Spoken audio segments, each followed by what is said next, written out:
देखिए, मानना पड़ेगा कि सोशल मीडिया ने एक्चुअली में कला को एक प्लेटफॉर्म दिया है। ऐसे ऐसे कलाकार सामने उभर कर आ रहे हैं जिनके बारे में शायद इससे पहले हमने सुना ही नहीं था, लेकिन उनसे बेहतरीन कलाकार आज की डेट में शायद कोई हो। ऐसे ही एक कलाकार हैं सनी हिंदुजा। जी हाँ, आपने इनको यूट्यूब के एस्पिरेंट्स में भी देखा और फिलहाल फैमिली मैन में एज मिलिंद हिंदुजा ये बहुत फेमस हो रहे हैं।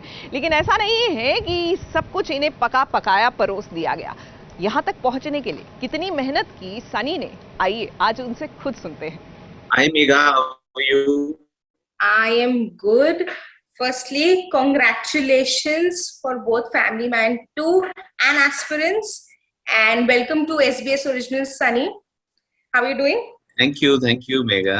Very good. Thank you so much Firstly, for having me. मैं सबसे पहले तो ये पूछना चाहूंगी कि फैमिली मैन 2 को एक बहुत ही जबरदस्त रिस्पांस मिला है ऑडियंस की तरफ से। तो आपकी केमिस्ट्री मनोज सर और बाकी कास्ट के साथ कैसी रही? प्रिया मनी सबके साथ कैसी थी आपकी chemistry? How did you bond? तो मैं ये कह रहा था कि मनोज सर के साथ जो मिलिंद का कैरेक्टर था वो श्रीकांत को वैसे ही इतना he used to look up to him. उसका वो मिलिंद के श्रीकांत सर एक बहुत बड़े आइडल थे. He used to really look up to him. और वो जीवन में लाइफ में उनसे इंस्पायर होके यहाँ आए थे टास्क में. उनके बारे में बहुत कुछ सुना था. ये हमारी बैक स्टोरी थी, हमने बनाई थी. तो वो जो उसका मिलिंद जिस तरीके से ऑ में आता है उनको देख के, and that was the real thing with me. I really look up to him as an actor. He's not just an actor.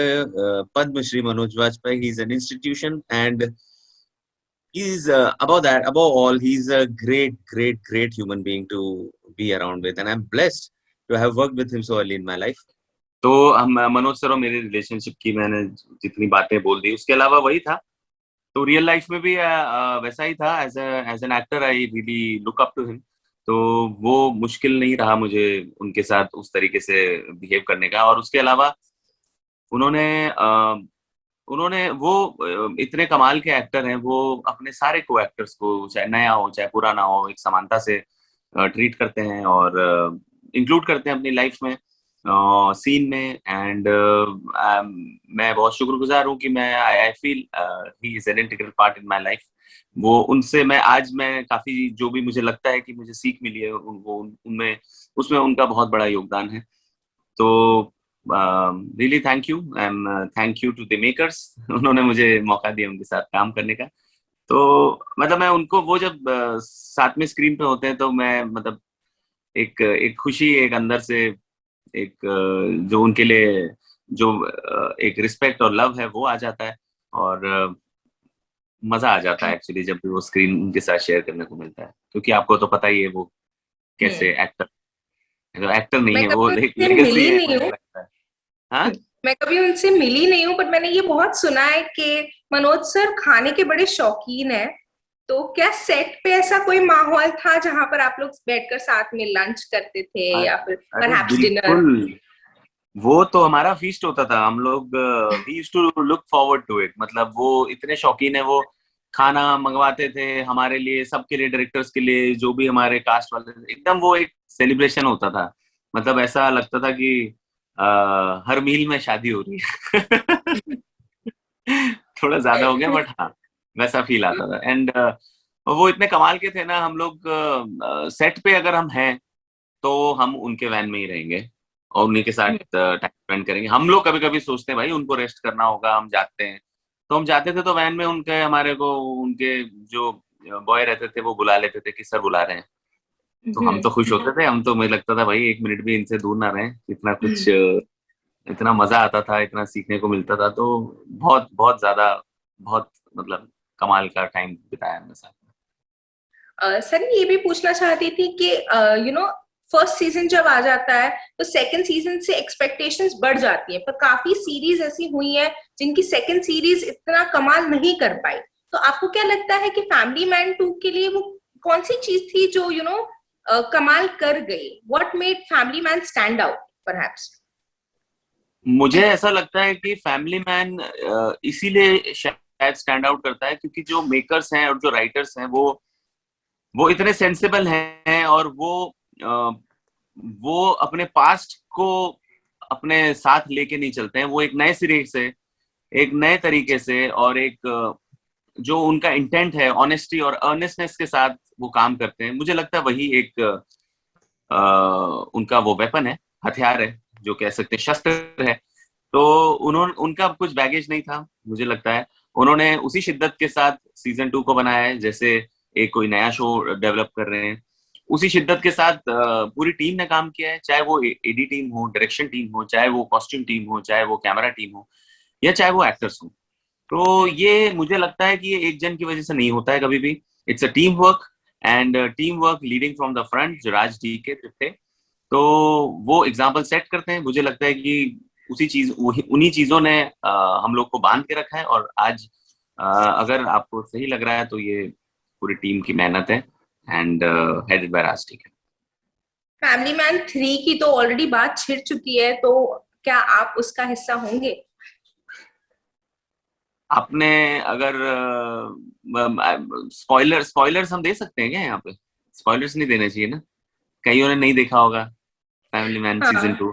मैं भी तो उनमें से पहले हूँ, मुझे मैं भी लगता है अभी तक देख नहीं पाई।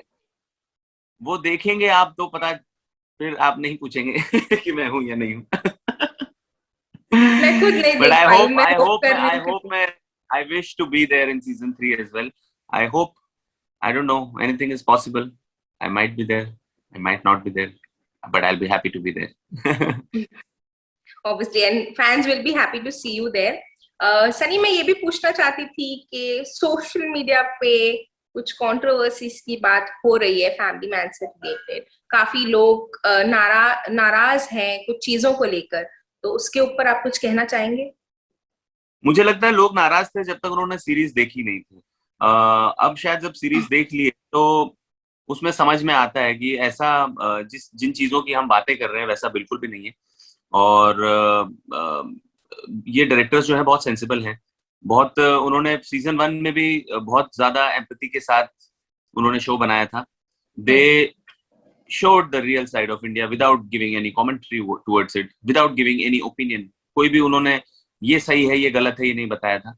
उन्होंने बस बताया था ये चीजें हो रही हैं, और उस चीज में मैं उनको बहुत ही स्मार्ट मानता हूँ, क्योंकि that's how they think. वो जो सोचते हैं, जिस की विचारधारा है, वो पोर्ट्रे करते हैं। वो कमेंट नहीं कर रहे हैं किसी पे, वो आप पर छोड़ रहे हैं क्या सही है क्या गलत है, लेकिन वो बहुत ही एम्पैथी के साथ चलते हैं। हर कोई किसी न किसी कारण से किसी तरीके से बिहेव करता है, तो उस कारण को दिखाते हैं, उसको डेपिक्ट करते हैं, जो कि जिसको हम कहते हैं कि ह्यूमन साइड दिखाना। सो अगर वो दिखाते हुए आप मद्देनजर रखते हुए काम करते हो तो मुझे उसमें कोई गलती नहीं दिखती है। बाकी ज्यादा डिटेल में आप उनसे पूछ सकते हैं। ये मेरा मानना है जी। ये तो हो गई फैमिली मैन की बात, पर मुझे लगता है कि इस बार आप छाए थे एस्पिरेंट्स को लेकर। संदीप भैया सबके दिल में बहुत ही अच्छे से समाये थे, तो मैं ये जानना चाहती थी कि क्या आपने एक्सपेक्ट किया था कि संदीप भैया का कैरेक्टर इतना फेमस हो जाएगा? जी बिल्कुल भी नहीं किया था। ये तो मुझे नहीं लगता किसी ने भी एक्सपेक्ट किया होगा। मुझे इतना डेफिनेटली पता था ये कि स्क्रिप्ट बहुत उम्दा है, बहुत कमाल की स्क्रिप्ट है, और मेरे जहन में ये था कि इस स्क्रिप्ट का मैं कोई भी पार्ट होना चाहूंगा, क्योंकि बहुत कम मिलती हैं पढ़ने को अच्छी स्क्रिप्ट्स। अच्छी स्क्रिप्ट्स हैं काफी, लेकिन वो छटकर आप तक कितनी आती हैं वो पता नहीं, और उसमें से आप मतलब छटकर आप कितनों में फिट होते हो वो अलग बात है, और उन फिट होने में से आपके पास कितनी आती है वो और लिमिट हो जाती है। तो मुझे ये अपॉर्चुनिटी लूज नहीं करनी थी एक अच्छी स्क्रिप्ट में काम करने के लिए। तो आई एम ग्लैड कि मैंने वो राइट डिसीजन लिया, और आई एम ग्लैड कि उन लोगों को मैं अच्छा लगा कि उन्होंने मुझे लिया। तो जी ऐसा है। एस्पिरेंट्स की बात की जाए तो वहां पर बहुत सारे कैरेक्टर्स थे। दो संदीप भैया का कैरेक्टर एक बहुत ही इंपॉर्टेंट कैरेक्टर था पूरे प्लॉट में, बट कहीं ना कहीं उन्हें मेन लीड नहीं कहा जा सकता, राइट? तो क्या जब आपके पास स्क्रिप्ट आई थी, आपने अभी मेंशन तो किया कि आपको उसका पार्ट होना था, बट एक तरीके से डर था कि कहीं ना कहीं मैं इस पूरे प्लॉट में कहीं गुम ना हो जाऊं as an actor, as a character? नहीं, मैं कभी भी ऐसे नहीं सोचता हूँ मेघा जी। मैं सोचता हूँ कि एक्टर को एक रोल जब मिलता है तो मैं उस रोल को बखूबी से निभाने की कोशिश करता हूँ, और ये कोशिश करता हूँ कि मैं एज दैट कैरेक्टर वो स्क्रिप्ट में मैं कितना रंग ला सकूं। रादर देन कि मैं अपने लिए कैसे कितना शो कर सकता हूँ उसमें। मैं हम ट्रेंड होके आए हैं FTII से, तो हम सीख सीख के आए हैं, और भगवान का शुक्रगुजार हूँ कि मुझे इतने बड़े अच्छे इंस्टीट्यूट में सीखने का मौका मिला। तो हम वहां से सीख के आए हैं कि हमें अपनी क्राफ्ट बेहतर करनी है, हमें अपने प्रेजेंस से एक प्रोजेक्ट को एक अच्छा रंग देना है उसे। बाकी चीजें खुद ही हो जाएंगी। जैसे 3 इडियट्स में बोलते हैं, एक अच्छे इंजीनियर बनने की कोशिश करो, सक्सेस अपने आप आएगी। तो मेरा भी यही मानना है, और मुझे लगता है कि उसी शिद्दत से हम सब ने काम किया है। आज अगर संदीप भैया का अगर नाम हो रहा है, तो मुझे ऐसा लगता है कि एस्पिरेंट्स का नाम हो रहा है। आज अगर किसी और कैरेक्टर का नाम हो रहा है, तो वो एस्पिरेंट्स का नाम हो रहा है, क्योंकि हम सब मिलके एक यूनिट हैं। हम सब ने अपनी अपनी जो है शिद्दत से काम किया है। सब ने अपने दिल से जो काम मेहनत करके जो काम करके इस तरीके का प्रोडक्ट बनाया है, तो उसमें कैसे कह सकते हैं एक जन का श्रेय है। तो ये पूरी टीम की जीत है। अगर किसी भी कैरेक्टर का नाम होता है तो वो टीम की जीत है। तो मैं बहुत शुक्रगुजार हूँ कि अगर इस तरीके से हमारी बेसिकली मैं इस बात से खुश हूँ कि एस्पिरेंट्स बहुत अच्छा सक्सेसफुल रहा, बहुत लोगों ने देखा, और एक्टर को उससे ज्यादा कुछ नहीं चाहिए होता है। उसके लिए वही है, एक्नॉलेजमेंट और एप्रिसिएशन। तो मैं बहुत बहुत खुश हूँ और मैं बहुत ग्रेटिट्यूड हूँ उसके लिए। हाल ही में करण जौहर ने एक लिस्ट निकाली थी जहां पर उन्होंने OTT वेब शोज कौन सी देखनी चाहिए वो रेकमेंड की थी। तो उसमें सबसे पहला एस्पिरेंट्स का नाम था। तो जब इतने बड़े प्रोड्यूसर एक आपके शो को इतना इम्पोर्टेंस देते, इतना सराहते हैं, तो कैसा लगता है as an actor being a part of such a project? इतने बड़े प्रोड्यूसर ही नहीं, इतने बड़े डायरेक्टर भी हैं, और बहुत we feel humbled as a team, because कहीं ना कहीं जो मैंने अभी कहा कि सबने मिलके जो मेहनत की है, वो शायद कहीं ना कहीं लोगों के दिलों को छुई है। और इंडस्ट्री में जब आप काम कर रहे हो, करण जौहर सर जैसे जो दिग्गज लोग हैं, अगर उनको अच्छा लगता है, तो ये हमारे लिए एक अश्योरेंस है कि हम लोग राइट ट्रैक पे थे। और हम सब इससे कॉन्फिडेंस में अपने अपने आप को कॉन्फिडेंस देते हैं, और ज्यादा, और एक रिस्पॉन्सिबिलिटी देते हैं कि आगे चल के हम ऐसा ही या इससे बेहतर काम करेंगे। तो ये एक अश्योरेंस है, अच्छा लगता है, क्योंकि हर किसी को यही चाहिए होता है। जैसे कि कहा मैंने, एक एक्टर को अप्रिसिएशन चाहिए होती है, एक राइटर डायरेक्टर को यही सराहना चाहिए होती है। तो यही है हमारी जीत, मुझे लगता है हमें यही तो चाहिए, बाकी सब तो खुद हो ही जाएगा।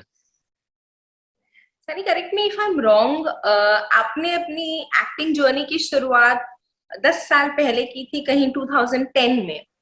अब जाकर आपको ये फेम, ये पॉपुलैरिटी मिल रही है, अप्रिसिएशन मिल रहा है, कहीं आपको ये लगता है कि मुझे मेरा ड्यू थोड़ा लेट मिला? क्योंकि कोई भी इंडस्ट्री में अगर कदम रखता है तो उसके बहुत सारे सपने होते हैं। वो चाहता है कि 1-2 साल में मैं ये मुकाम तक पहुंच जाऊं। तो क्या आपको ऐसा लगा आपको आपका ड्यू थोड़ा लेट मिला?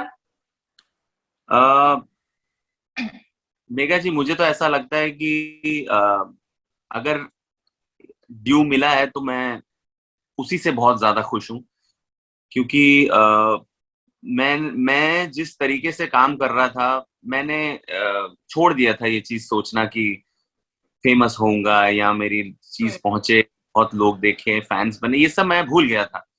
मैंने सिर्फ यही ख्याल रखा था कि मैं अपना काम कैसे करता रहूं। और मैंने आई एम श्योर आप जैसे बोल रहे हैं, आप शुरुआत इन्हीं सपनों के साथ करते हो कि आप फेमस हो जाओ, लोग आपको जाने और ये सारे। बट जब मैं अपने अंदर गया, ये चीजें नहीं हो रही थी, तो मैंने अपने अंदर जाके अपने आप को चेंज किया। मैंने सोचा कि मेरा पहला सच क्या था ये इंडस्ट्री में आने का। मेरा पहला सच, मैं जब अपने आप को मैंने कुरेदा, तो मुझे पता चला कि जब मैं 7वीं 8वीं में, इस उम्र में जब मैंने तय किया था एक्टर बनने का, तो मेरा असली सच तो थिएटर में बैठकर उस सच्चाई को देखना था कि उस सच्चाई को किस किस मिराकुलस तरीके से वो लोग करते हैं, और मैं उससे मेस्मराइज था। तो मुझे तो सिर्फ वो करना था ना। अब ये चीजें तो पेरिफेरी है, ये सब तो मतलब एक्स्ट्रा चीजें हैं मेरे हिसाब से।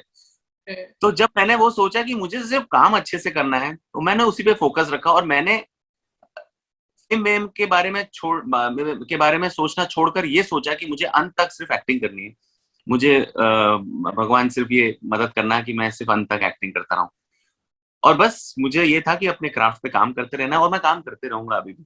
ऐसा कुछ तीर नहीं मार लिया है बट हाँ, सीख रहे हैं। और अगर जैसे कि आप बात कहेंगे कि मुझे ड्यू लेट मिला, तो मुझे ऐसा लगता है कि ये जो पिछले 10 साल थे, ये उन्हीं 10 सालों का कहीं ना कहीं कंट्रीब्यूशन है कि आज मैं संदीप भैया इस तरीके से निभा पाया।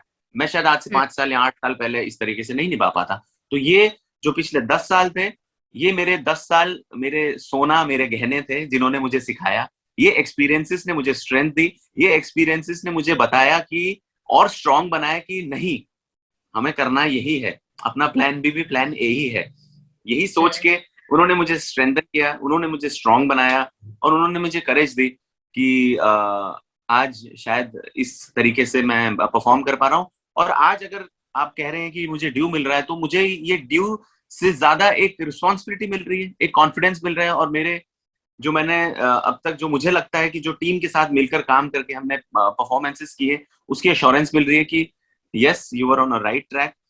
तो इसी ट्रैक पे रहो, आगे बढ़ो। और जो ये अल्टीमेट ट्रुथ है, आपका इनिशियल ट्रुथ जो था, उसको मत भूलो। वही सोच के हम काम करते रहे। सनी, अगर देखा जाए तो हर एक्टर के रिजेक्शंस एक पार्ट होता है एक्टर की लाइफ का। तो हम जानना चाहते थे कि आपने रिजेक्शंस कितनी बार फेस किए होंगे अपने पूरे करियर में, और आज आप ये मुकाम तक पहुंचे तो आई एम श्योर आपने उससे बहुत अच्छी तरह डील किया होगा। तो मैं वो जानना चाहती थी। पहली बात तो मैं ये कहूंगा कि जो भी आना चाहते हैं ना इंडस्ट्री में, मतलब इसका फ्लिप साइड भी है, ये बहुत अच्छी अच्छी बातें हमने की हैं, तो तभी आए इस इंडस्ट्री में जब आपको मतलब जीना और मरना जो है यही है, मतलब आप कफन बांध के आए हैं वैसा वाला, कि मतलब यही है, अब इसके अलावा कुछ नहीं करना है, तब आए। और क्योंकि रिजेक्शंस इतने होते हैं, मुझे ऐसा कभी कभी लगता है कि मैं बॉम्बे में मैंने सबसे ज्यादा ऑडिशंस दिए होंगे। मेरे दोस्त लोग भी बोलते थे एफटीआई से, भाई तूने कोई ऑडिशन छोड़ा है क्या? तो मैंने मतलब बहुत सारे, मैंने वहां से शुरुआत की है जब हम बॉम्बे आए थे और एड के ऑडिशन के लिए भीड़ लगी रहती थी और दरवाजा बंद रहता था और भीड़ में सब खड़े रहते थे, और एक दरवाजा खुलता था, एक आदमी या एक बंदा या बंदी बाहर आते थे और सबकी शक्ल देखते थे और बोलते थे no no, not fit, not fit. यही सुना है हमने, बस नॉट फिट, बस ये नॉट फिट में हम निकल जाते थे। तो वहां से शुरुआत की है। तो उसके लिए बहुत करेज चाहिए, बहुत स्ट्रेंथ चाहिए, बहुत अपने आप का क्या बोल सकते हैं आप, पेशेंस, जो परसिवरेंस और वो वाली बात है ना, बहुत करेज चाहिए ये करने के लिए। और मुझे ऐसा लगता है कि शायद मेरे आसपास मेरे लोग थे, मेरी फैमिली थी, इनका सपोर्ट था, इसलिए मैं शायद निकाल पाया। कईयों के पास वो भी नहीं होता है। तो I would still see myself in a better side, मतलब बेहतर, अपने आप को मैं बेहतर ही मानूंगा फिर भी। हालांकि काफी रिजेक्शंस, काफी चीजें हुई जिन्होंने सिखाया मुझे और आज इतना स्ट्रांग बनाया। और तो हाँ, तो ये है, ये मद्देनजर रखना जरूरी है। आपने कहा कि पेशेंस बहुत जरूरी है, बट कहीं ना कहीं इतने सारे चैलेंजेस और उतार चढ़ाव देखने के बाद ना एक बार माइंड भी ऐसा हो जाता है कि यार अब गिव अप कर देना चाहिए। तो क्या आपकी लाइफ में कभी वो पॉइंट आया था कि अब मुझसे नहीं हो रहा, वो अंदर से एक आवाज आती है कि अब मुझसे नहीं हो रहा यार, अब I want to do something good? ऐसा कोई पॉइंट आया था आपके लाइफ में? बिल्कुल बिल्कुल बिल्कुल आया था मेघा जी। एक्चुअली आपको शायद पता नहीं होगा, मैंने जब जर्नी स्टार्ट की थी एफटीआई में, मैं पढ़ रहा था, तब मुझे फिल्म मिली थी पहली। और वो फिल्म मिली थी और मुझे लगा था मैं फिल्म करके निकलूंगा, शायद मेरा सेट हो जाएंगी चीजें और सब कुछ बढ़िया हो जाएगा। बट वो film it did not see the light of the day. मतलब वो रिलीज हुई 5 साल बाद, और उन 5 साल के दौरान मैंने 5 से 6 से 7 फिल्में की एज लीड। वो फिल्म लीड में की थी मैंने। और कभी कोई फिल्म बन नहीं पाई, कभी आधी में बंद हो गई, कभी बन के रिलीज ही नहीं हुई, कभी फाइनेंसर्स बैक्ड आउट, और कभी वो फिल्म फेस्टिवल्स में गई, कभी उस फिल्म को ऑस्कर कंटेंशंस में शॉर्टलिस्ट हुई, लेकिन रिलीज नहीं हुई कोई भी। और रिलीज हुई पहली फिल्म, जो मैंने पहली फिल्म की थी 2011 में, और वो भी रिलीज ऐसे हुई, मतलब पता भी नहीं चला किसी को। तो मतलब मैं एक बैंग से शुरू करके फिर हाई होके और फिर लो होके ये सब हुआ। तो मेरा ये पॉइंट आ गया था। उसके बाद करते करते करते 4-5 साल ऐसे थे कि मुझे लगता था कि क्या करना है, मतलब ये हम नहीं है, जैसे कि आपने कहा, मैं क्या am I not cut out for this, क्या this is not my cup of tea, क्या मुझे नहीं मिलेगा, क्या मुझे नहीं होगा। तो मैं इसी में जूझता रहता था, चलता रहता था। और एक पॉइंट आया था ऐसा लाइफ में कि मुझे लगा था कि we have to earn something यार, मतलब कमाई कुछ नहीं है, you have to take care of your bread and butter. मैं कोशिश करता था कि कहीं और से कुछ करूं, अर्न करूं, पर मुझसे नहीं हुआ, वो भी नहीं हुआ, यहाँ भी नहीं हो रहा था। I was at such a low point in my life. लेकिन वो बोलते हैं ना कि जब आप सबसे लो अपने लाइफ में रहते हो, आप भगवान के सबसे करीब रहते हो। तो पता नहीं कहीं से वो, शायद आज मैं हाइंडसाइट में बात कर रहा हूँ, तो कहाँ से वो स्ट्रेंथ मिली मुझे, या मेरे शायद लोग थे आसपास उनसे मिली। उस स्ट्रेंथ को मैंने और थोड़ा सा खींचा, कि मैंने बोला कि ये सबसे लो पॉइंट के नीचे थोड़ा सा और जाते हैं ना, थोड़ा सा और जाते हैं, और फिर वहां से आपको जो है लाइट दिखती है। तो वहां से धीरे धीरे मतलब 2011 में मेरी फिल्म रिलीज हुई थी, जो मैंने उससे 5 साल पहले की थी, और उसके बाद 2015-16 तक ये चीज चलती रही, और फिर जाके धीरे धीरे रोल्स जो ऑफर होने लगे उनमें से मैं करने लगा। फिर वो ब्रिज मोहन से शुरू हुआ, और धीरे धीरे धीरे जामुन हुई, और फिर फैमिली मैन हुआ, and then Chacha Vidhayak, aspirants, and here I am in front of you Meera ji. आप, अगर मैं आपकी जर्नी देखूं, आपने सबसे ज्यादा, हाँ हालांकि आपने बोला आपने फिल्म्स की थी बट कहीं ना कहीं वो रिलीज नहीं हो पाए, पर उसके बाद आपने अपना रुख ओटीटी की तरफ कुछ ज्यादा ही मोड़ा है। तो मैं ये पूछना चाहती थी, कहीं ना कहीं ऐसा हो जाता है कि एक्टर्स अपने आप को एक लिमिट कर देते, एक मीडियम को लेकर, एक जॉनर को लेकर। क्या आपके लाइफ में ऐसा कभी कोई फेज आया था? नहीं मैम, ऐसा नहीं है कि मैं लिमिट करता हूँ अपने आप को। मेरे साथ तो ये था कि भाई जो काम दे दे वहां कर ले, हमारे पास चॉइस कहाँ थी। हमको तो अपना काम करना था, हम अंदर आग लिए घूम रहे थे कि हमको परफॉर्म करना था। तो जहां उसे आउटलेट मिलता था हम करते थे। ओटीटी में मिला, I am grateful to OTT platform booming this way, और उसमें हमको काम मिला, हमको मौका मिला करने का। आई थिंक ओटीटी की वजह से ही तो हम आज बात कर रहे हैं। तो ऐसा नहीं था कि कुछ ऐसा कॉन्शियस चॉइस थी। हम तो चाहे ओटीटी करें, चाहे ऐड करें, चाहे फिल्म करें, काम तो हम वैसे ही करेंगे, उसमें कोई फर्क नहीं है। इट डज मीडियम से फर्क ही नहीं पड़ता है, मेहनत उतनी है, काम उतना ही है, तरीका वही है। बस लोग देख लें, पहुंचना चाहिए काम बस लोगों तक। सर, ये आपने दोनों ही, आपकी फैमिली मैन टू एस्पिरेंट्स बहुत अच्छा किया है। तो अब क्या आपके पास ऑफर्स आ रहे हैं बॉलीवुड फिल्म्स के, टीवी और परहैप्स अदर वेब सीरीज? बिल्कुल बिल्कुल, बाय गॉड्स ग्रेस ऑफर्स आ रहे हैं, और अच्छे ऑफर्स भी आ रहे हैं। बट मैं एक ऑलरेडी फिल्म कर रहा हूँ, तो अभी वो एक फोकस में है। वो भी एक अच्छी अच्छी स्क्रिप्ट है, तो वो हम लोग पहले उस पर फोकस करेंगे। एक मैंने किया हुआ अमेजोन का शो है, वो आएगा। एंड अभी बाकी ऑफर्स हैं। टाइम लिमिट कुछ पता नहीं है किसकी कब क्या होने वाला है, तो we will figure out. But things are very very positive, and I am very very happy. In fact not only offers, industry के कितने ए लिस्टर्स वगैरह लोगों ने हमको अप्रिशिएट किया है, पर्सनल मैसेजेस किए हैं। That is very very humbling, and that's very sweet of them to YouTube पे एक शो आके they are watching and they are appreciating. And इसका मतलब ये नहीं है कि YouTube कुछ ऊपर या नीचे हो जाता है। आई थिंक YouTube की आप रीच समझिए। मतलब मुझे ऐसा लगता है कि नेटफ्लिक्स, Amazon, हॉटस्टार या ZEE5, सोनी लिव जिनकी बात करते हैं, ये शो हमारा YouTube से आया है। तो YouTube एक पहला एक प्लेटफॉर्म ऐसा है जिसने कहा था कि आप अपने अपने क्रिएटर बनो। तो उससे बड़ी फ्रीडम किसी प्लेटफॉर्म ने नहीं दी है। तो thank you for having YouTube in this Ira, and thanks जो भी इनके ओनर्स हैं for bringing it in front of us. उसकी वजह से हम लोग कर पाए। And TVF is a big example. TVF YouTube की वो है, मतलब यूट्यूब की देन है मुझे लगता है। एंड अरुणाम रिसेंटली उन्होंने यूट्यूब को एक लव लेटर लिखा था, जो कि मुझे बहुत टचिंग लगा था। तो आई एम ग्लैड कि ऐसे प्लेटफॉर्म्स हैं जिनको तरीके से यूज किया जाए तो आप काम कर सकते हो, किसी मुकाम पे पहुंच सकते हो। ये तो हो गई आपकी करियर की बात। तो मैं ना आपका इंस्टाग्राम स्क्रॉल कर रही थी, तो मैंने वहां पर आपकी और आपकी धर्मपत्नी की फोटो देखी। तो नीचे जाकर कमेंट्स पढ़े, तो वहां पर ही ना बहुत सारी लड़कियों ने उनका दिल तोड़ दिया आपने सनी। कहीं ना कहीं काफी लोगों को ये पता भी नहीं था कि आप शादीशुदा है, आपकी शादी हो चुकी है। जब आपको, क्या आपने डीएम कभी चेक किया होगा, आपने देखा होगा कि कोई लड़कियां आपको ऐसे मैसेजेस भेज रही हैं? क्योंकि मुझे नहीं लगता काफी लोगों को ये, उन्होंने सोचा भी होगा कि ये बंदा मैरिड होगा। तो आपको ऐसे कोई डीएम्स आए, ऐसे कमेंट्स पढ़कर आपका रिएक्शन क्या है? मुझे मुझे मेरा रिएक्शन ये होता है कि मुझे इस बात की खुशी होती है कि उन लोग को कितना प्यार है संदीप भैया से, कितना प्यार है मिलिंद से, कितना प्यार है विकी महेश्वरी से। तो मैं उसमें अपने आप को नहीं डालता हूँ। मुझे ऐसा लगता है कि ये उससे प्यार करती हैं और मैं एक थर्ड पर्सन की तरह देखता हूँ और मैं बहुत खुश होता हूँ कि क्या बात है, very nice, I am very happy about it. तो मैं इस तरीके से देखता हूँ। और रही बात मेरी धर्मपत्नी की, वो भी मेरी बैचमेट रह चुकी है एफटीआई से। हम लोग एक दूसरे को 15 साल से जानते हैं। सो उनका बहुत बड़ा योगदान रहा है मेरी लाइफ में।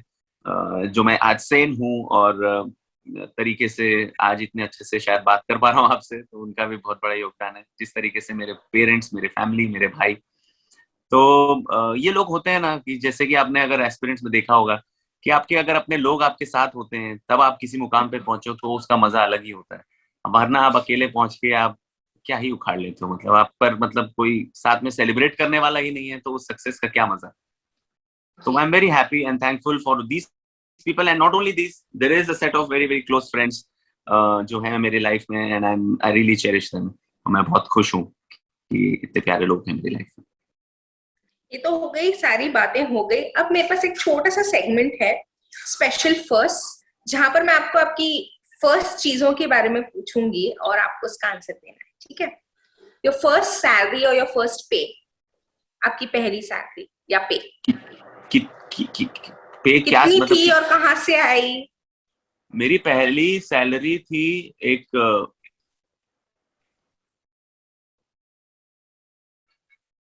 मैं कॉलेज के टाइम पे मैं वो प्रमोशन के लिए एक मॉडल होते हैं ना कि ये बेचते हैं चीजें, हाँ, तो वो मैं करता था। तो कुछ कुछ मुझे लगता है दिन के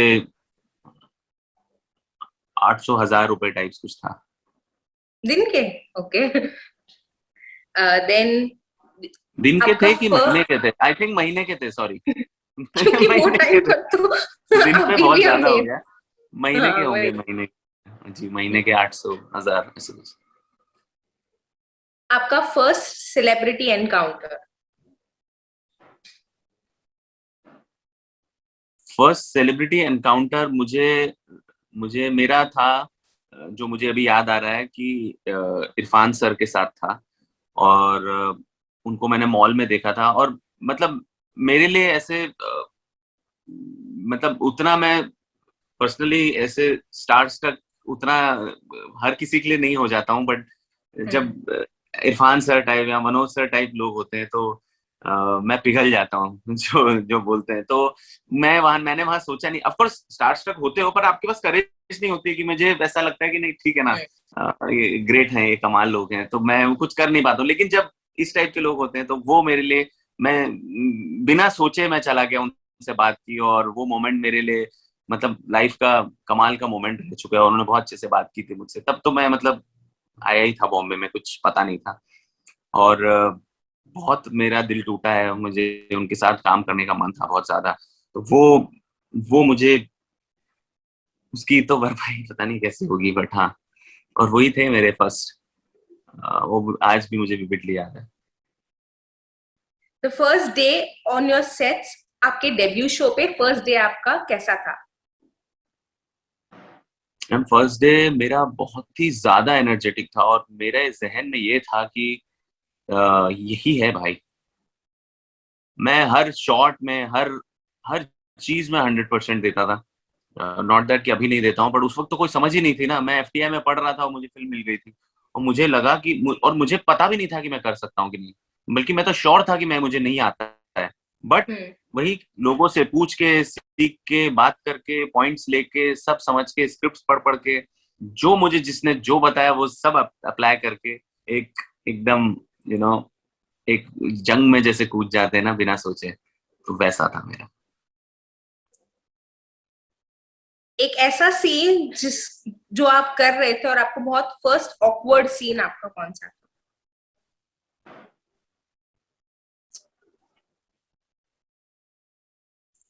वही फिल्म में था। मुझे हालांकि मुझे थोड़ा इंटीमेट सीन करने से बहुत डर लगता है मतलब क्योंकि कई बार आप जानते नहीं हो and basically acting is all about making chemistry relationship, और सडनली आप सेट पे आके आपको अगर कुछ सीन करना होता है तो वो मेरे लिए बहुत मुश्किल होता है. You need to build and do it because I always feel कि रिस्क है. तो ऐसा कोई इतना इंटीमेट सीन नहीं था. मुझे वही मेरी फिल्म थी साइकिल की, उसमें वो जो मेरी लव इंटरेस्ट है, जिनको मैं पसंद करता हूँ, उनको मुझे सिर्फ कंधे पे हाथ रखना था. और उसमें भी मैं ऑकवर्ड ही हूँ, तो अच्छी बात ये थी कि मैं ऑकवर्ड ही था सीन में भी और रियल में भी. तो वो बहुत मुझे अच्छा लगा. मैं ऐसे ना हाथ कंधे पे जाके ऐसे ऐसे कर रहा हूँ, वो मुझे आज भी याद है, और वो प्रोमो में भी डाला था उन्होंने. आपका first proposal and heart break. First proposal and heart break. हम लोग पास नहीं कर सकते क्या कुछ?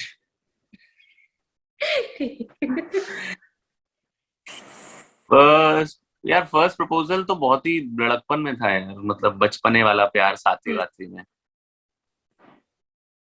और उधर ही 10वीं में हार्ट ब्रेक भी हो गया था किसी और के साथ. इधर प्रपोजल था जिसको हमने वो नहीं किया, और उधर 10वीं में कोई हमको नहीं मिला. तो ये सब लड़कपन में हो गए थे. हम लोग बहुत स्मार्ट थे. हम लोग हॉस्टल में रहते थे ना, पब्लिक स्कूल. तो बहुत तेज होते थे. एक अच्छी और एक बुरी रूमर जो आपने अपने बारे में सुनी हो. यार कितना सोचवाएंगे आप यार. अच्छी और बुरी रूमर. यार रूमर अभी कहाँ आई है यार. अभी तो मुझे लग रहा है कि शायद जुम्मा 4 दिन नहीं होंगे. रूमर कहाँ से. चलिए, पता नहीं, जेन्युइनली आई डोंट कोई नो. नहीं है. आप ही बता दो, आपने कुछ सुनी हो तो.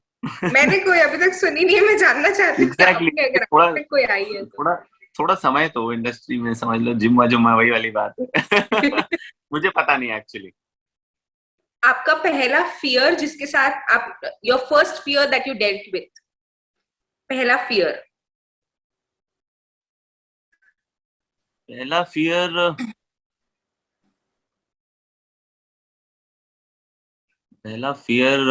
यही था. मुझे लगता है अभी होंगे बहुत सारे, पर अभी जो याद आ रहा है मैं वही बोलता हूँ कि पहला फियर यही था जब मुझे फिल्म मिल गई थी.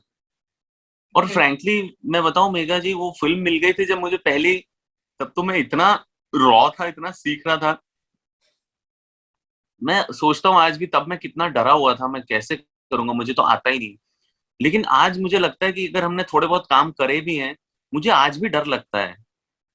अगर मुझे कोई स्क्रिप्ट मिल जाती है और मैं सोचता हूँ कि अरे ये मुझे परफॉर्म करना, मुझे डर लगता है, पता नहीं क्यों. तो वो एक कांस्टेंट है. बट वही है कि वो जब तैयारी के साथ आप जाते हो सेट पे, तो फिर वो डर अच्छा हो जाता है, और अगर नहीं जाते हो तो वो डर बुरा हो जाता है. बट मैं खुश हूँ इस बात से कि वो डर भी है, वो अच्छे वे में ही रहे, और मुझे हेल्प करे तो अच्छा ही है जब तक वो है. तो यही एक होता है. मुझे अभी ये याद आ रहा है मुझे, अदरवाइज डर मेरे वैसे वैसे मुझे ये सब स्विमिंग, ऊपर से कूदना, ये सब डर नहीं है. ऐसे ही याद आते हैं ना, यही है. लास्टली, एक ऐसी मूवी और एक ऐसा शो जिसने आपका परसेप्शन चेंज कर दिया होगा. कोई भी हो सकती, मूवी या शो. यस, मूवी मैं बताऊंगा. बीइंग जॉन मैल्कोविच करके फिल्म है. हम एफटीआई में थे, पढ़ रहे थे, और मैंने ना बहुत ज्यादा एक्सपोज नहीं था इंग्लिश सिनेमा में, हॉलीवुड से. बहुत ही जुरासिक पार्क और यही सब बस देखा था. बट जब मैंने वो फिल्म देखी थी, I remember it very vividly, अपने रूम में बैठकर, वहां हम लोग फिल्में देखते थे, वो सब चीजें होती थी. लेकिन जब मैंने वो फिल्म देखी थी बीइंग जॉन मैल्कोविच, तो मुझे लगा था ओ माय गॉड, मतलब इस तरीके की भी फिल्में होती हैं. मतलब उस फिल्म ने मुझे इतना इंट्रिग किया, उसने मुझे, इस फिल्म ने इतना इंस्पायर किया, और उस फिल्म ने मुझे बताया कि ऐसे भी काम होते हैं. मतलब आप किस लेवल पे हो. तो वो आज भी मेरे जहन में है. और इनफैक्ट मैं एस्पायर करता हूँ कि उस तरीके की फिल्मों में का हिस्सा बन सकूं, और उस तरीके का काम कर सकूं. ये मेरी मंशा है. So let's hope I will work towards it, and God will make it happen. Last चीज मैं पूछना चाहूंगी, ये आपका कौन इंस्पिरेशन है, कौन से एक्टर आपकी इंस्पिरेशन है. मैम मेरे ना बचपन से लेकर बहुत चेंज होते रहे हैं, क्योंकि आप शुरू में आपकी क्या समझ होती है. बट मैं आज की डेट के हिसाब से बताऊंगा. मेरे all time Robert De Niro, Al Pacino, ये लोग हमेशा से रहे हैं मेरे idol, Robert De Niro, Al Pacino, Daniel Day Lewis and Naseeruddin Shah साहब, इरफान खान साहब, मनोज बाजपेयी साहब एंड पहले के भी बहुत हैं, बट ये हमेशा कांस्टेंट रहे हैं। एक और छोटा सा सेगमेंट है मेरा, last segment, it is know your celebrity, KYC, जो मैंने तो अच्छा, केवाईसी नो योर सेलिब्रिटी, हमने बाकी तो केवाईसी किए ही हुए हैं, पर ये एक अलग सा केवाईसी है। तो हमने आपने काफी केवाईसी कर लिए हैं मुझे लगता है। इतने तो किसी ने नहीं किया अब तक। But good. Firstly, if you were not an actor, अगर आप एक्टर नहीं होते तो आप क्या होते? कौन सा प्रोफेशन चूज कर? हाँ, मुझे कुछ याद नहीं आता है ऐसे, मुझे लगता है मैं कुछ नहीं होता, बट हाँ मुझे बचपन में याद है आई यूज्ड टू डैबल कि मैं फुटबॉलर बनूं या एक्टर बनूं। फिर मैंने वो फिल्मों में देख के थिएटर में जाके मेरा हृदय परिवर्तन हुआ और फिल्मों की तरफ आया। तो मुझे लगता है फुटबॉलर, मुझे नहीं पता कहाँ पहुंचता नहीं पहुंचता, but I was decent player, I am, I would say. Your favourite colour? Favourite colour white. You're wearing it right now also. Yeah. Your favorite food? यार फ्रैंकली ना, पनीर जो है मैं कभी भी खा सकता हूँ। पनीर का डिश, कच्चा नहीं, paneer is my favourite. You can have it any time, any meal. Your favorite holiday destination?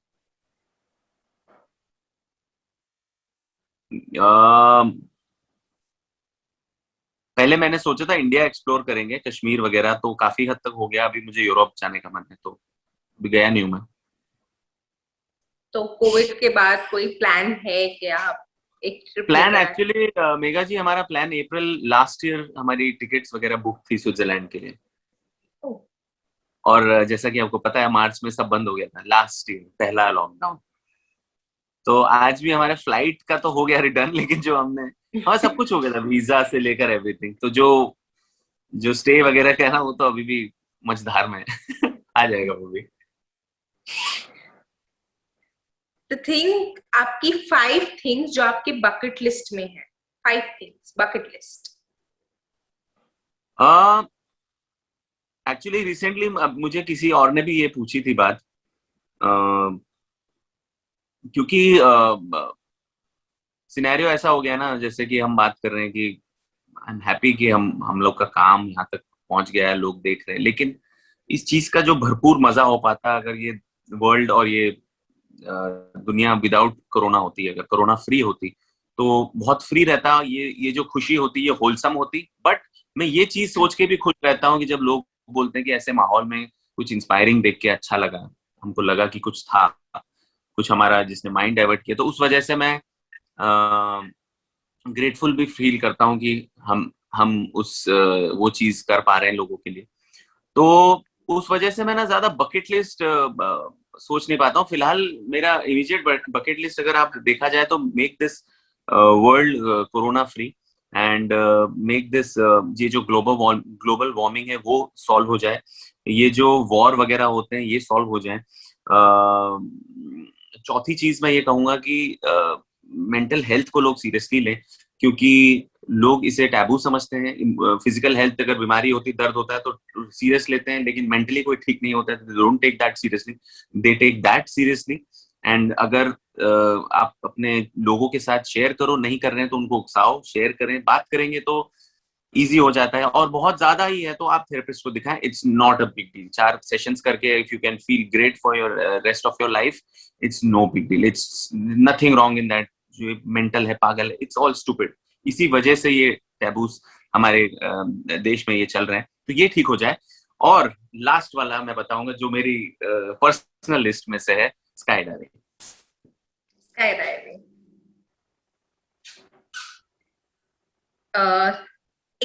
आपकी inspirations, who you admire the most, not an actor, it can be anyone else, not from the industry also.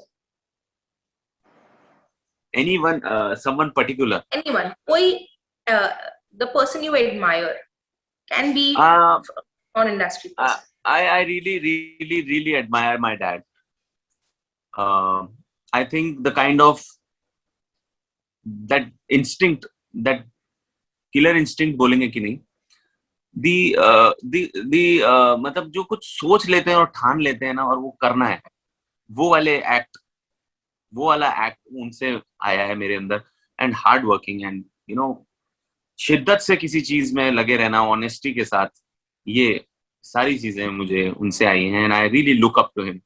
आज भी वो मतलब नई नई चीजें सीख रहे हैं. You know he has his own garage. वो यूट्यूब से चीजें सीखते हैं. And is you know upping himself, अपने आप को और सिखा रहे हैं चीजें. So I really look up to him. Father's day भी आ रहा है. Hope you plan something really good for him. जी मेक हिम जी बेटर. एक लास्ट चीज, आपने अपने थोड़ा सा तो हमें बता दिया था आपके और आपकी वाइफ के रिलेशन के बारे में, आप कहाँ से शुरू हुआ. तो अगर थोड़ा हमें और बता देते, प्रपोजल कहाँ से हुआ, या यू नो कि लव मैरिज थी फर्स्टली, राइट? जी बिल्कुल बिल्कुल. She is more than my wife. She is my best friend actually. तो हमें लगता ही नहीं है कि हम हस्बैंड वाइफ हैं. हमें तो ऐसा लगता है हम अभी वही है, गर्लफ्रेंड बॉयफ्रेंड टाइप ही है हमारा.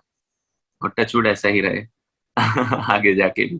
तो वैसा ही है. एफटीआई में शुरू हुआ सिलसिला जब हम पढ़ रहे थे साथ में. तो वो अनकहा टाइप हो गया, मतलब दोनों की तरफ से किसी. और कहना, अगर दरअसल कहना जाए तो मैं ही ज्यादा इंटरेस्टेड था. और पहल करने वाला मैं ही था. सब कुछ मेरी तरफ से ही था. तो वो मुझे मजाक में बोलती रहती है. मतलब उनके लिए, उनके लाइफ में कोई ऐसा पहले रिलेशन था नहीं. I was the first one. तो मुझे कभी कभी जोक में बोलती है, तूने मुझे फंसा लिया. तो हाँ, तो फंसा लिया मैंने और अच्छा किया. बहुत अच्छी बंदी को चुन के फंसाया. So I am very happy and glad. Thank you Sunny. And lastly I wanted to know, आपका कोई फ्यूचर प्रोजेक्ट्स के बारे में अगर आप कुछ स्कूप दे पाए तो. मैंने वही बोला, एक बहुत अच्छी फिल्म है, लीडिंग प्रोडक्शन हाउस है, एक अमेज़न का शो है. ये तो है दो चीजें. I can't reveal the names because वो लोग, उनका काम रहता है. मैं मतलब क्या बोलूं. और इसके अलावा there are many exciting things coming my way.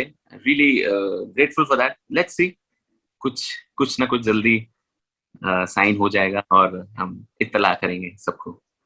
Let's hope for the best. Thank you so much for talking to me और आपका टाइम देने के लिए. Thank you so much. Have a great weekend now. अभी भी आधा दिन बचा है, तो thank you very much. Thank you, Megha. Thank you. It was wonderful to be with you. Thank you. Thank you. Thank you. Bye bye. Take care. Take care.